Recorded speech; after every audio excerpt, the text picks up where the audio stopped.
Set yourself up for success rather than failure. Hello, y'all. I'm Diana Brienne. So I got to thinking about how people often set themselves up for failure. And I don't think people purposefully set themselves up for failure, but I think they do it and it happens because, well, often people think that they're doing the right things when they're doing the wrong things. And one of the things that I think that sets people up for failure is that often people will overwhelm themselves and take on too much, thinking that the more that they take on, the more that they will accomplish. And yet that can be further from the truth than the truth.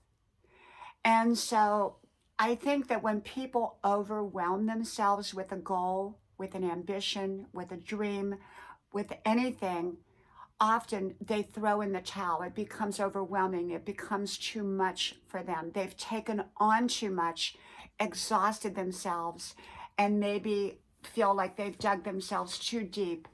And so now they are exhausted and they give up. Because often when we're exhausted, we're not thinking at our best.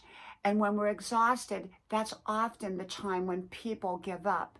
When people are rested and energetic and they have a right goal, they rarely give up.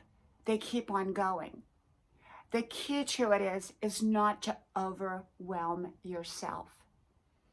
And ways to avoid overwhelming yourself is by taking on smaller amounts of whatever it is that you're doing, up to the point that you don't reach exhaustion. When you feel exhausted or depleted, or that you're going in that direction, it's important to pull back. Pull back to the place that you don't feel exhausted and depleted. Because often that's when wrong decisions are made.